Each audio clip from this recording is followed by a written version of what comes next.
Hello and welcome to the Nissan Skyline R33 GTR, one of the best cars in Gran Turismo 7 to own, because this vehicle can have something very special, and that is an engine swap. So with update 1.34 to Gran Turismo 7, we now have the ability to purchase engine swaps, and this car can receive a very special one.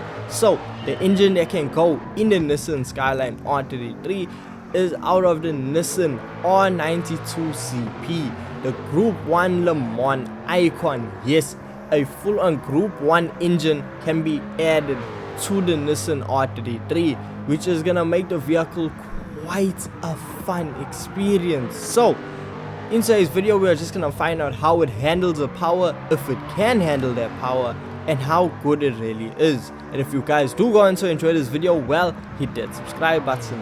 Now when you get behind the wheel of this vehicle, the acceleration of it is just unmatched. The way it lays out its power is so just strong and almost violent, in fact, because you just have this wave, a tsunami of power pushing you. So the standard engine produces 788 brake horsepower, which is ample for the Skyline GTR, because with the GTR it has an all-wheel drive system, which just really helps it out when it comes to cornering. Now the vehicle does still suffer from a bit of understeer, but I mean, so does most all-wheel drive vehicles. Really, the way you are able to take corners in this vehicle is absolutely solid, especially if you get a good suspension setup. Well, you are good to go, because with the vehicle it just has the ability to just handle this amount of power. Now my thing is, I said that 788 brake horsepower stock. That's right, we can still go and add more power to that. Now the real test is gonna be, can the vehicle handle that? Because with some vehicles, when it comes to engine swaps, once you start reaching almost 1000 horsepower or just a lot more power, the vehicle simply can't handle it. It's gonna wheel spin, it's gonna be basically uncontrollable, and then you're gonna have to detune. I don't like that. I want to have all the power, as much power as possible. I want to go fast. So sometimes in order to do that, you have to detune, but I don't like doing that, and we are gonna see if it can handle that power being fully upgraded.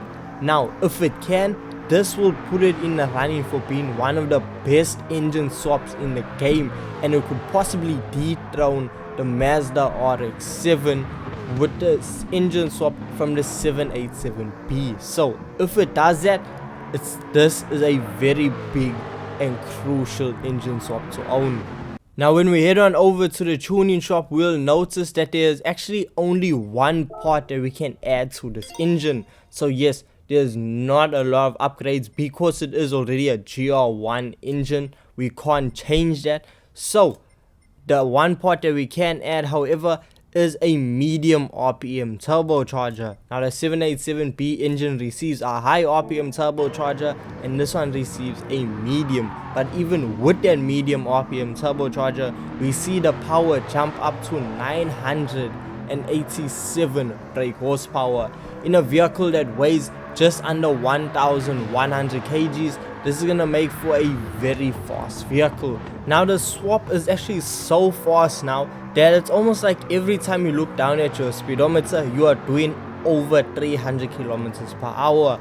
It's just such a great way of getting around the circuit. The way the power is just distributed is absolutely beautiful.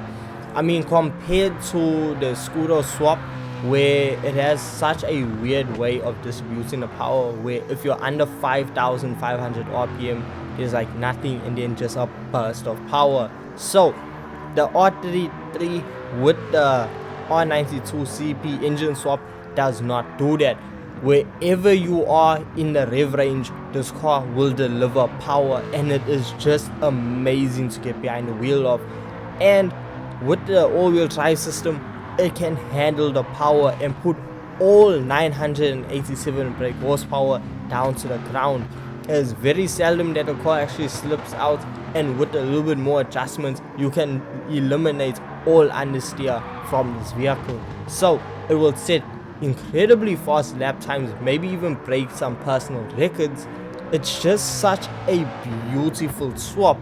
Honestly, it was like it was made for the vehicle. So with it having a 12 V8 differential too, you can fluctuate whether you want the power distributed almost 50-50 or you want all the power gains into rear wheels, because if you do that, you can actually slide this R33 GTR. You can actually have a lot of fun with it and turn it into a full-blown drift car.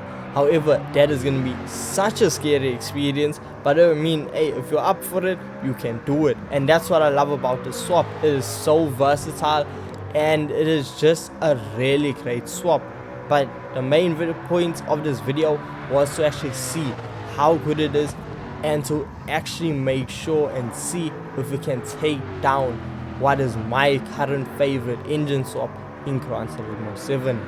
Now to see which car is going to be faster, we have to set a benchmark time, and we're going to do that with my current favorite swap, which is the 787B swap in the Mazda RX-7 FD. Now I'm still going to test out how it is in the Mazda RX-7 FC, and if you're interested in that, don't forget to subscribe. So we are around Trial Mountain and we just need to see how fast the Mazda RX-7 can actually go. So we actually got also a bit of a rough start on our first lap. That is why I gave myself 2 laps to set the fastest lap possible. So if I made a mistake in the first one, I know, okay, alright, I can recover in the second.